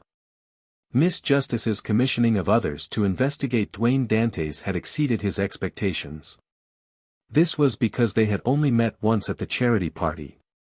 They didn't seem to have any deeper interactions, so there was no need for any further investigations. Could it be that I exposed something about myself that garnered Miss Justice's interest? Or could it be that by donating £10,000, it shows how much importance Earl Hall places on this? Hence, Miss Justice decided to secretly carry out investigations because she's worried for her father. Klein's mind raced as he hurriedly thought of a solution. At this moment, Audrey deliberated for a moment and looked at Miss Magician and said, "An initial investigation for £500. If you encounter danger, causing the difficulty to rise, I'll compensate you with more." "No problem." Furs hurriedly organized her words inwardly. Just as she was about to say something, she saw the World Gairman Sparrow raise his hand. He had raised his hand. Chapter 868, Shared Identity Translator, Atlas Studios Editor, Atlas Studios Furs was taken aback, suspecting that she had seen wrong. Following that, she couldn't help but have thoughts surface in her mind. Mr. World wishes to take this mission. That's right. He's in Backlund. But this is an investigation, not a murder. Dwayne Dantes is already pitiful enough. Leave Dwayne alone. Eliminating the investigation target implies completing the investigation. Because there will be no need to make another investigation. What do I do? Do I still take the mission? It's a full £500. I just need to recount what I previously discovered to receive £200, but the competitor is Mr. World. Perhaps we can cooperate and not compete. Why would Mr. World be interested in this mission? His focus is actually on the framing of Baron Syndra's or the assault on Member of Parliament mocked. Furs finally grasped the problem at its core. As for Alger and Catlia, they had already cast their gaze at the world. To them, be it the framing of Baron Syndra's, the assault on Member of Parliament mocked, or Dwayne Dantes' donation of more than £10,000, they weren't something that needed special notice. However, to have Mr. Fool's Blessed choose to accept the investigation mission meant that the problem was bound to be extremely complicated. It made them feel that there were important secrets underlying the matter. Emlyn didn't think too much about it, but he had also sensed that the seemingly ordinary investigation mission wasn't that simple. His plans on earning some pocket money to make up for the £5,000 that he had just lost were overturned as he suddenly didn't want to say a word. Dwayne Dantes is really something. There must be a big problem with him that makes Mr. World choose to investigate him. Or are those two cases more important and more critical than I imagined? Audrey's mind stirred as she turned her eyes, and she used the advantage of her seating position to take in all the reactions of the Tarot Club members. Among them, Derek was the only exception. To him, wasn't it normal for the Tarot Club to help each other? If someone gave a mission and one was capable of completing it, wasn't it normal to take it? Audrey moved her gaze to the world and asked with hidden anticipation, "Mr. World, you wish to receive this mission?" After returning to Backlund, she had gathered up the news at sea over the past few months, roughly confirming that Mr. World was the crazy adventurer, Gairman Sparrow. While she was deeply impressed by this seemingly polite but dangerous gentleman who had accomplished many great deeds, she felt that her feelings to adventure out at sea had waned. Klein had already thought of a response. He had controlled the world to lower his hand and wait for Miss Justice to ask. At this moment, he made Gairman Sparrow's expression turn solemn and reply with a deep voice, "Dwayne Dantes is an identity." After a period of brief but repeated considerations, Klein decided to expose some information. He made Dwayne Dantes be one of his public facades as a blessed. He believed if he chose to conceal the matter, there was a chance of being exposed in the future. This was because Dwayne Dantes was about to enter Backlund's high society. He could find clues to the great smog of Backlund or other cases. This way, he might very well need Miss Justice to provide him with assistance. When that happens, the spectator would probably sense something and discover that the world was previously hiding something and that Mr. Fool had never mentioned it. This would lower her sense of belonging and make her even begin suspecting even more matters, causing her faith in the Fool to be borderline dangerous. With two members not knowing each other, or knowing of the other's existence, to tacitly work together to complete a specified mission together to accomplish a complete goal sounded perfect, but in reality, its success was very difficult. Even more so, there was no way he could fool her. Therefore, most of the time, honesty was more effective and less worrisome than lying. As for why he didn't directly say that Dantes was Gairman Sparrow, it was because Klein didn't wish to leave the Tarot Club members the impression as to why it was the same person again. He didn't want them to have the impression that he was the only blessed of Mr. Fool that appeared. Dwayne Dantes is only an identity? Audrey sharply read between the lines and had a theory. Then, she heard the world simply say, "A common identity that me and my companions share. I will occasionally disguise myself as him." Upon saying that, he emotionlessly swept his gaze across the magician. A common identity. Occasionally disguise as him. That very pitiful Dwayne Dantes is Mr. World. That tycoon with kidney or bladder problems is Mr. Gairman Sparrow. Furs felt as though she was struck by lightning as she froze up. Her brain turned numb as she felt struck with fear, subconsciously feeling that Zio's unintentional comment made a lot of sense. When a butler, valet, neighbor, and surroundings had problems, the person that seemed ordinary definitely wouldn't be ordinary. No, it's not the street where Dwayne Dantes stays at, or that he happened to hire a butler with a secret, it's because of that secret that he was selected by Dwayne Dantes, selected by Gairman Sparrow. The pitiful one isn't Dwayne Dantes but the Beyonders and Beyonder items around him. I was wrong. I shouldn't have gotten Zio to ask the goddess to bless him. It's more of a curse for Mr. World. Furs suddenly trembled, thankful that she hadn't left a comment in her note that Dwayne Dantes should check on his kidneys or bladder. Otherwise, she suspected that she wouldn't be able to participate in the next tarot gathering. Or perhaps, she would appear in the form of a Beyonder characteristic, sold to the other members by the World. Logically speaking, Mr. World shouldn't know that I'm the magician, but I was carrying Lamino's travels with me. He had used the spellbook before and had added demigod-level Beyonder powers to it. He had definitely observed me in secret, remembering my appearance and evaluating my value. The fear in Furs was surging like a tumultuous sea as her expression was filled with misery. At this moment, she saw Mr. World sweep his cold glance at her, her feelings of regret instantly becoming that of extreme regret. Thankfully, I didn't rush to answer and mention my impression of Dwayne Dantes. When Furs gradually calmed down from her horror, she couldn't help but think of another problem.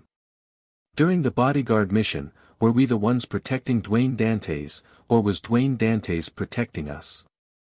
Should I refund Mr. Gehrman Sparrow his money? This.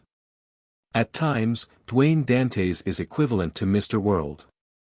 Audrey was first stunned before finding all her questions answered. Furs does know Dwayne Dantes, but she didn't know that he's Mr. World. It can be proven from her shocked reaction just now. The reason that Dwayne Dantes was shocked when he saw me was because he recognized Lai.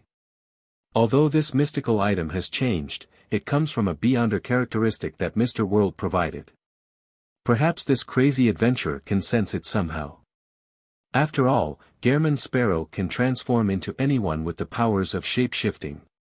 Although I only asked Mr. Hanged Man what will happen when an animal consumes a potion, the potion ingredients I gathered later were always in pairs. Mr. World might very well have guessed that I have a spectator beside me based on that, hence, he became wary against Susie who was secretly observing everyone in the hall. Others might not doubt an animal, but Mr. World is experienced. He must have interacted with Beyonder creatures, so it's very normal for him to be wary against such things. Which is to say, Dwayne Dantes, no, Mr. World Gehrman Sparrow knew that I was Justice, but he didn't choose to make contact or communicate with me. There's nothing wrong with his choice of actions. Under those circumstances, unless he directly says it, it will be difficult for me to guess or believe it. Furthermore, talking about the Tarot Club in St. Samuel Cathedral is just too crazy. After a brief moment of surprise, Audrey's emotions calmed down, leaving her only with excitement. Apart from the magician Furs who she introduced, this was her first meeting with another member of the Tarot Club. It feels like a historic moment. Yes, Mr. World as well as Mr. Fool's other blessed. They should also be considered the World. But why was the identity of Dwayne Dantes made? What are they up to? The matter of Baron Syndra's being framed, Member of Parliament mocked being assaulted, and their donation to establish a bursary foundation really are more complicated and important than I originally imagined. Why do I feel that the kingdom's upper echelons are beginning to stir in a state of unrest? I had this feeling back when Prince Edisac died during the Great Smog of Backland. Today, it's even more intense. Now that I know the identity of Dwayne Dantes, I might be able to participate and cooperate indirectly, reducing the risk my parents might suffer, reducing the risk of the innocent. Amidst her thoughts, Audrey quickly made up her mind. She would accept her father's choice to join the Lone Charity Bursary Foundation, then she inwardly quipped, wouldn't it be very logical to have Justice from the Tarot Club join the charity foundation established by Mr. World from the Tarot Club? Alger and Catlia weren't too surprised that Dwayne Dantes was the World, that he was the amalgamation of Mr. Fool's blessed.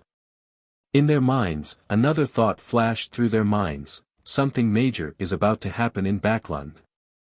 Chapter 869, Report Him. Translator, Atlas Studios Editor, Atlas Studios is something brewing in Backland again?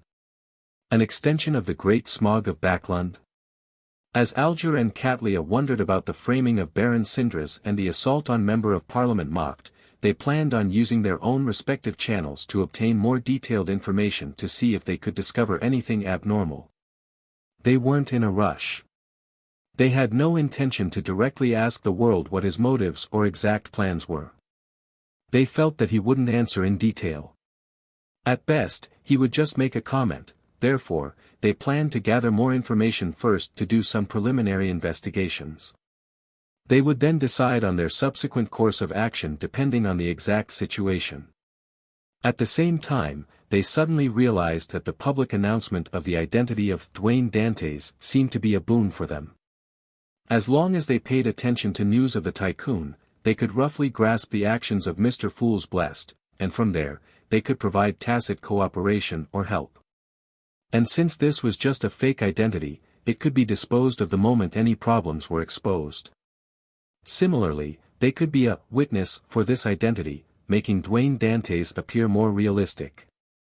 The simplest example was that if this tycoon had a background at sea, Catlia could provide her crew, friends, and partners the relevant information, making them believe that such a man existed. By the time the official organizations attempted to investigate Dwayne Dantes' origins, they would discover that he did exist and that those matters did happen.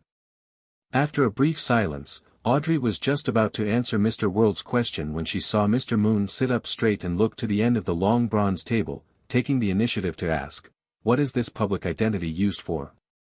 Are there deeper problems present in the cases mentioned by Miss Justice?" As a citizen of Backlund, Emlyn was quite concerned about his living environment. "Why don't you investigate all these questions yourself? To not be swept into the vortex, I have already exposed myself." Klein lampooned Emlyn and made the world give a deep chuckle. "Of course. It's awaiting further investigation." His succinct answer could be translated in detail to, "The two cases definitely have deeper problems, but that's a secret. I don't plan on telling you. Likewise, don't ask about the purpose of the identity of Dwayne Dantes." Although Emlyn was quite bad at reading people, he could still understand what the world was getting at. He chuckled dryly and leaned back, pretending as though he was very pleased with the answer. When Audrey saw this, she used a second to stop the corners of her mouth from curling up. Then, she said to the world, "All right, I understand. Thank you for the information." At this moment, she was further convinced that joining the Lone Charity Bursary Foundation was a good thing for her. In the future, if she were to face any danger or had any matters she couldn't handle herself, she could inform Mr. World ahead of time. Then, she could head to the foundation as per normal, busying herself in the office adjacent to Dwayne Dantes's. If the psychology alchemists have their suspicions about me, or if they use a mission to test me, I'll get them to meet me at the foundation. Dwayne Dantes's image is completely different from the way he acts as the world above the gray fog. Yes, Mr. World is an experienced actor. Also, Dwayne Dantes is a public identity. He won't always be synonymous to Gairman Sparrow. It's no wonder there are rumors of him liking a wide range of women. A crazy murderer and adventurer like Gairman Sparrow definitely is a good match with a pure and innocent girl. As a spectator, Audrey couldn't help but imagine that. As for Klein, he couldn't help but lampoon when he heard her reply. "What do you mean, thank you for the information? Shouldn't you be paying £500 in investigation fees? Are you treating it as something shared among members?" He made the world nod without further mentioning the matter of Dwayne Dantes. He then turned to look at Little Sunday. "Do you have Bizarro Baines over there?" The world paused and added, "Perhaps you use a different name to refer to it. In short, it's good at disguising itself, and it has bizarre powers. It's nearly at the demigod level and has a mane I gathered from its characteristic." He deliberately mentioned that it was nearly at the demigod level, not to flaunt the fact to him, but to warn Little Sun that this was a very dangerous monster. However, Alger and Catlia didn't pay attention to this point. As a representative of Mr. Fool's Blessed, it was very understandable for the world to purchase demigod-level materials on behalf of his peers. Besides, even if he was preparing it for himself, it wasn't anything astonishing. Gehrman Sparrow was already a sequence 5. It was very common for one to gather the ingredients ahead of time. Without realizing it, they felt that Mr. World's advancement from sequence 5 was seemingly a good thing. Derek thought and said, "It's not among the commonly seen monsters, but perhaps someone might have encountered it before. I will search through the books or help you ask." The World tersely answered and fell silent. After Furs made her request, to buy an ancient wraith's cursed artifact and remnant spirituality, to no avail, the transactions came to an end. Before Mr. Hanged Man could ask the Sun, Furs stole a glance at the World and said, "I recently had a strange dream. In it was an almost genuine treasure trove, including." She described, in detail, the scene she had seen, and towards the end, she said, "That is the complicated symbol formed from fate and concealment."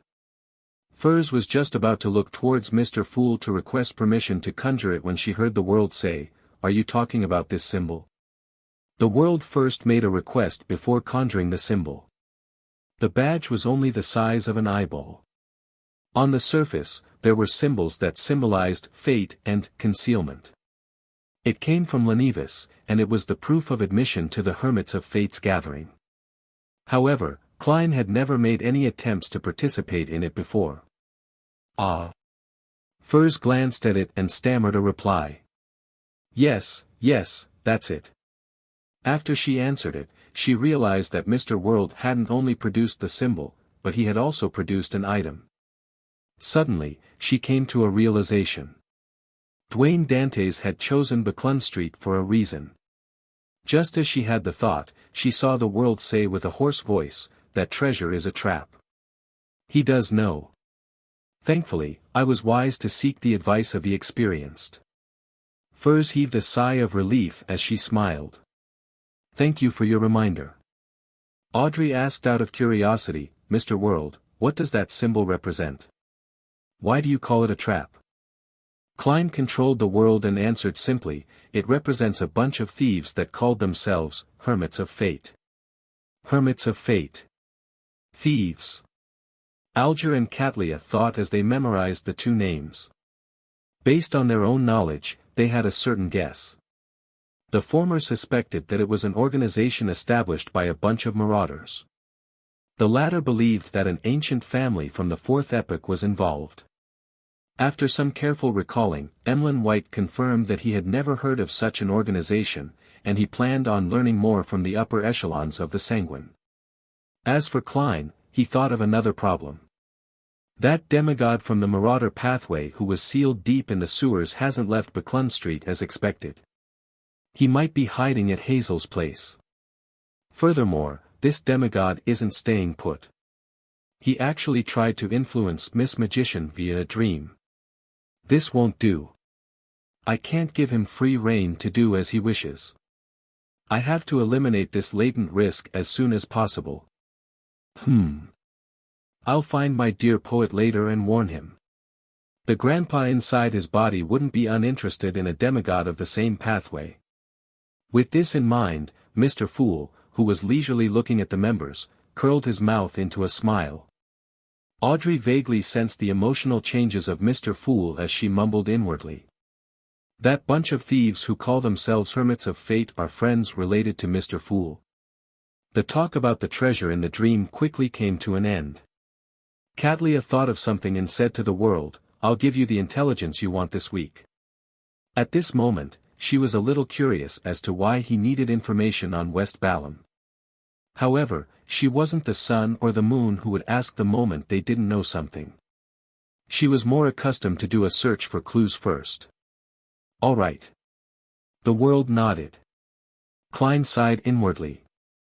With this secret organization, many things were indeed much simpler. Seeing that he had nothing else to say, Alger turned to look at the sun. "Have you figured out the matter regarding your former chief's mausoleum?" Derek said, somewhat ashamed, "I just made 2 friends. As a Beyonder from the Sun pathway, he won less than 1 in 10 matches when in combat at the training field.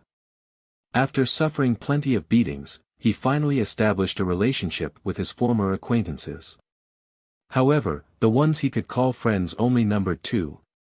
Without waiting for the hanged man to answer him, he hurriedly added, "However, I heard that the 6-member council wishes to open the mausoleum.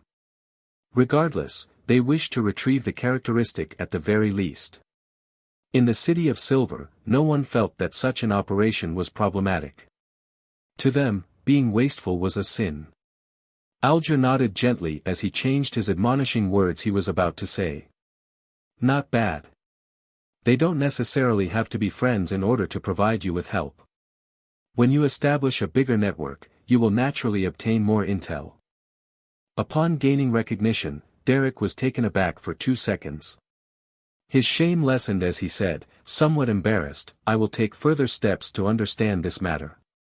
I will work hard to make 2 sources of information, a friend before the next tarot gathering." Derek quickly made a target for himself.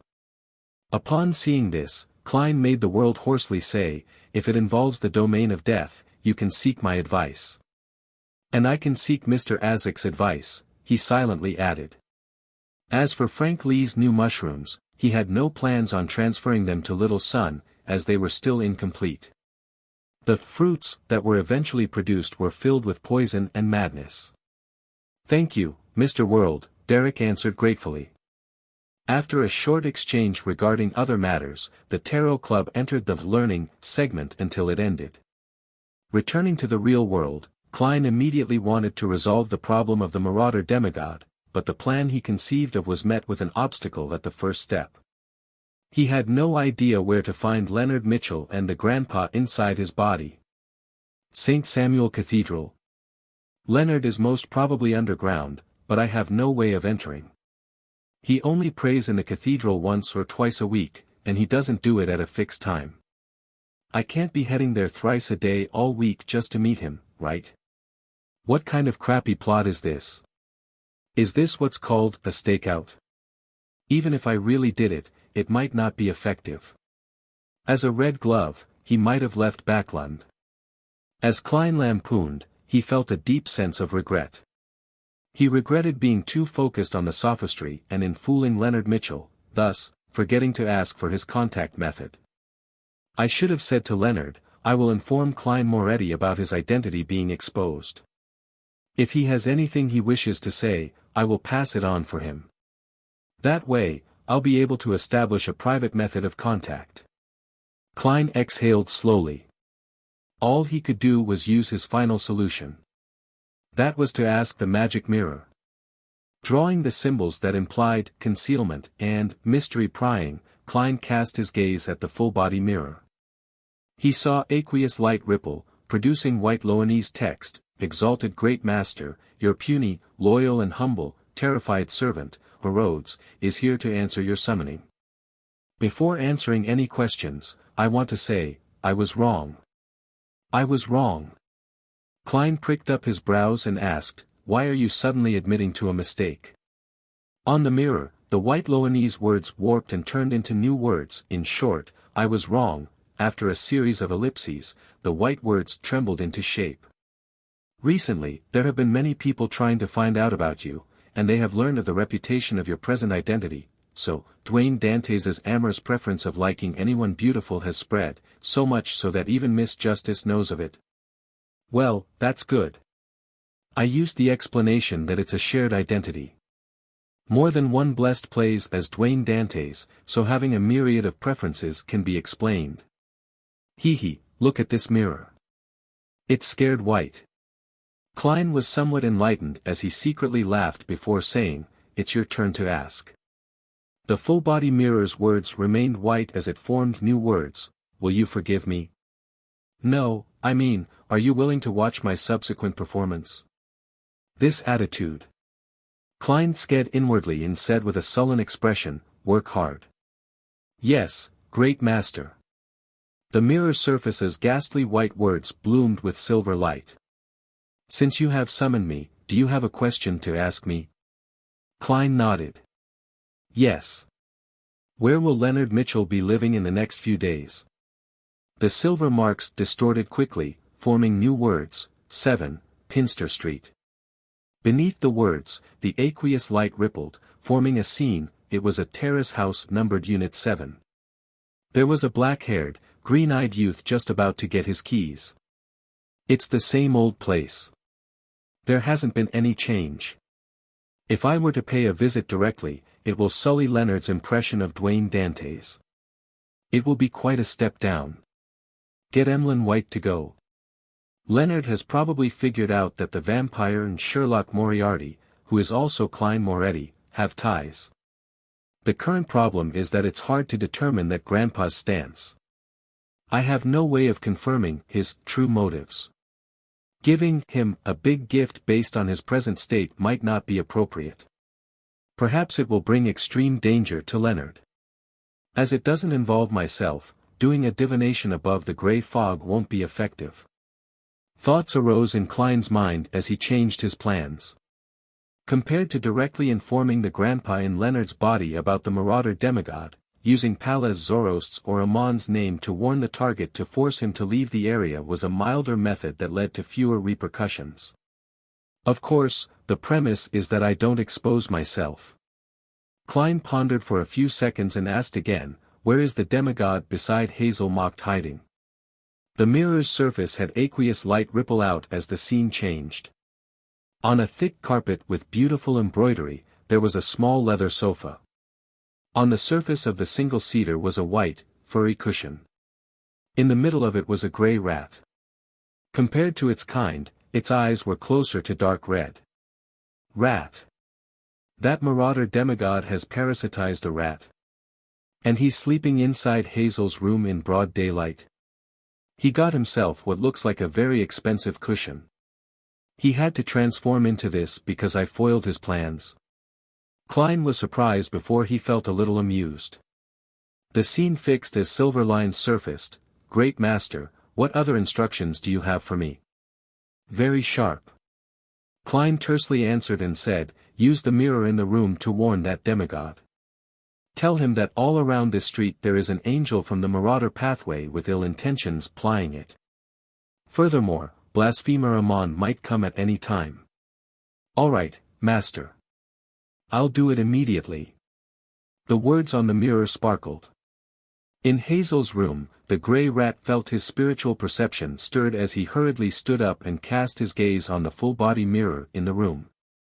On the surface of the mirror, words that seemed to be written with fresh blood that had yet to coagulate appeared. Leave this area. The grey rat's gaze froze for a second as it fell silent for a moment. Why? The blood seemed to flow as the words spread out and formed new words. The surrounding area has an angel from the marauder pathway in urgent need of replenishment plying it. This pathway is the nemesis of all high-sequence beyonders. Blasphemer Amon is rushing over. I'm warning you because I do not wish for them to benefit. The grey rat squeaked softly before asking in a deep voice, who are you?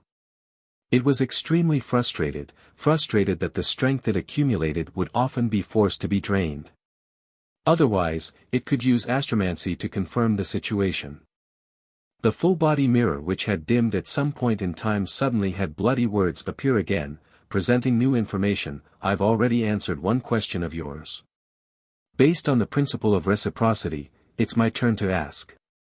Following that, a new line of bloody red text appeared underneath. After you hurriedly parasitized a rat, you should be influenced by the body's construct and hormones. Now, which entity will make you have the desire to mate, female human, female rat, male rat, or all of the above? Please answer. At this moment, Hazel cracked open the door. And for some reason, the grey rat inside didn't notice it, seemingly affected by something. The door opened slightly again as Hazel discovered that the entity who claimed to be a demigod that existed in legends was staring at the mirror in a daze. It seemed infatuated with its present appearance, a grey rat. Hazel's brows twitched slightly as she subconsciously paused her action of opening the door. Then, she saw the grey rat's body tremble, its red eyes effusing a clear murderous look. Stop fooling around with me. The grey rat growled. It turned its head to leave the room, but invisible chains suddenly bound its rat's body. This strength wasn't anything for it to fear when it was in its optimal state, but now, everything it had accumulated had been drained. The latest action was to infuse a dream to the Beyonder bodyguard whom Dwayne Dantes had hired. Boom! A thick, silver bolt of lightning descended down from the sky, smiting the grey rat. The scene before Hazel's eyes turned blinding white as she couldn't see anything. Immediately, her vision recovered as she found the grey rat on the ground, charred black. Its limbs were twitching.